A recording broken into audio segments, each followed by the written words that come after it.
Yeah, you know it's been a while because the ray tracing actually just still impresses me every time I log on. This is so cool.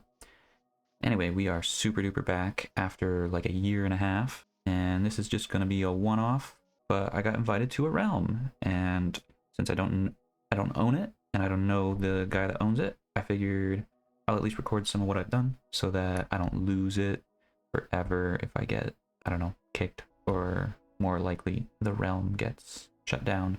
You'll notice I have a different skin from previous uploads. There's a setting, only allow trusted skins under general, that allows custom skins, and it's not turned on in the realm. I don't feel like bugging someone I don't know to enable this setting, and I haven't even asked if I could film here. So yeah, I don't mind the skin though. It gives anime assassin. This humble little spot is world spawn. So this is where I woke up. Short version is my brother and I were playing a bunch of Battlefield, and he said, let's get on Discord. And all his friends are also on Discord. So I was talking to him, I was talking to them. They talk about this Minecraft realm that they all play on. And I was like, man, I would totally play some Minecraft. Then after a little bit more, hopefully subtle hinting that I was very interested in playing, I got invited to this world. And this is the world spawn. But obviously that's not all that's in the world. And I don't know everybody on the realm, so I don't always know whose builds are whose bases are whose, but I will show a few things off because I spent my first few hours exploring, scavenging resources, checking things out. So yeah, over there we've got a raid farm, a couple other farms. We've got the big glass dome, which is actually really cool on the inside. Very nice little aquarium down there with the fishies. We've got the villager trading hall down here, and I think a villager breeder down there. He did something cool with the bubble column to make the water go away, so that's neat. We've also got this, I call it copy paste castle over here, because ain't no way, some animals, some trees, some crops, good stuff. We've also got this little hut down here, which is a lot bigger on the inside. It is exclusively sugarcane. We've got the central portal here and that big house. My brother lives in the basement of that house, so we can poke around a little bit. May I enter? I may. This is the more front-facing part of it, but my understanding is my brother mostly lives down here. Ooh. Here you go. It looks nice on the outside. It looks a little less nice on the inside. Little rooftop garden going on. This is my least favorite base, but also kind of my favorite base. They call this the crack spider. Got a roller coaster built into it, which is fun. But there's just all kinds of stuff going on here. See if I can. Oh no, I can't. Okay. Anyway, it's got some of the things that a base needs. I don't think it has all of the things that a base needs. It's definitely got windows, and it's got doors and torches and things. I'm guessing these are defenses. Defenses against what? I couldn't tell you.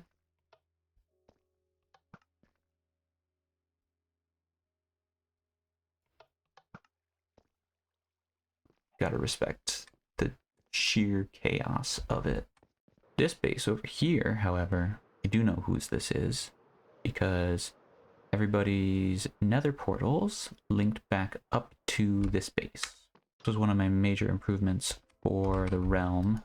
So instead of everybody coming into this base, we have now got an actual nether portal linking kind of thing going on down here. It's a huge improvement over everybody just goes in this portal and ends up back in Gavin's basement. This does link to the end, and it does link to the creeper farm that they had, and then a couple more farms that I built that I'm going to talk about in a second.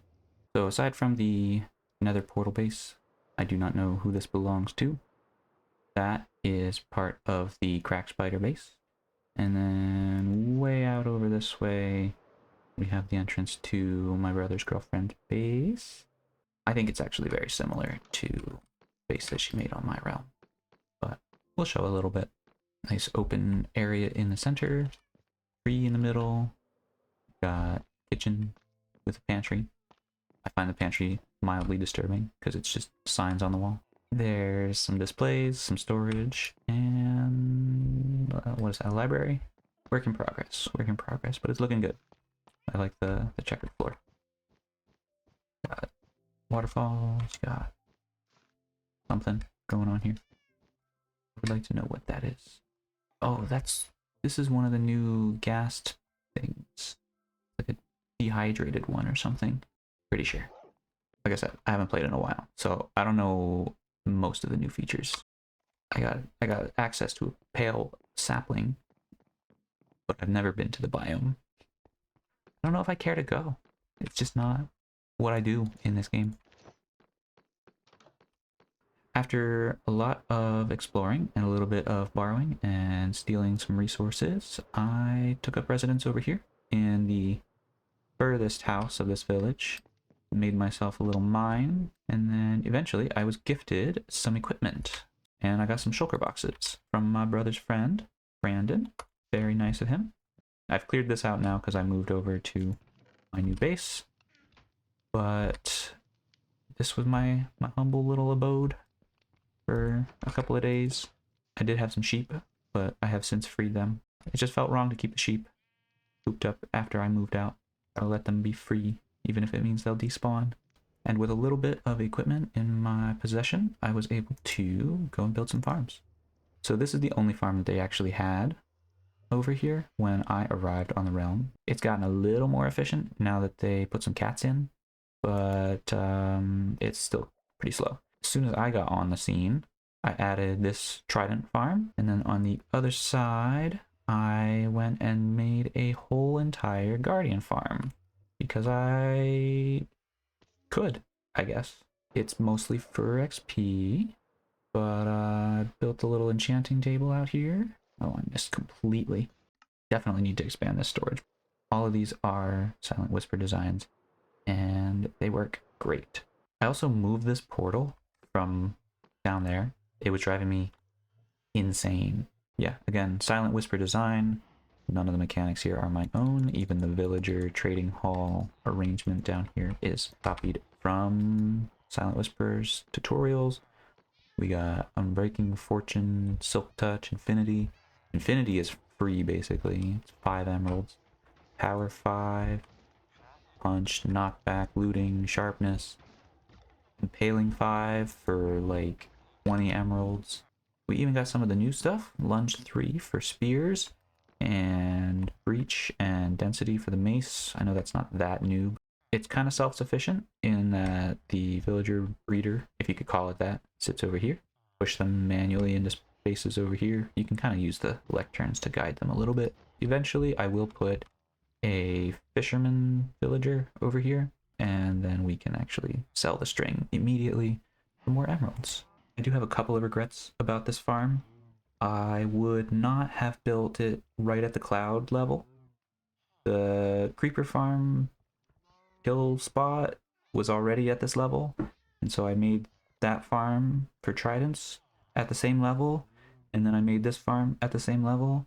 And once I was over here making the villager trading hall, it occurred to me that, hey, maybe having clouds passing through you constantly isn't super fun and actually does get in the way kind of a lot.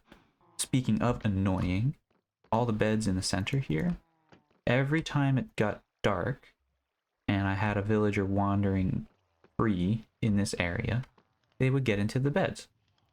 Makes sense. What doesn't make sense is that they always seem to want to get into the top layer of beds. And when they get out of the top layer of beds, they end up in the kill chamber for the iron golems and die. We lost many brave soldiers to the iron farm. Sacrifice was mostly in vain. Once all the farms were done, I decided that I could finally work on my own base. So here we go. This is the beginnings of my soon to be mega base. More of a kind of collection of miniature bases, or a compound. This is the back side of it. I'm gonna have a bridge, I think, and the bridge is gonna connect to like the next building, and then there's gonna be like a big wall around and a bunch of other buildings. We'll have waterfalls going down off the side of the mountain. I got a whole plan. I have absolutely no idea whether I will continue to have the motivation, let alone the ability to actually build any of this stuff, but I'm really happy with how this first one came out, so that's really motivating to make something else, to make some more buildings. But that's all I got for now. I got some pretty good ideas on what I will build in future episodes. If there are future episodes, I'll definitely keep playing around on this world. Probably make a frog-light farm, maybe a wither skeleton thing. I would like to get a beacon going. This is how you know that my brother plays on this world, because there's a big square quarry. Anyway, peace.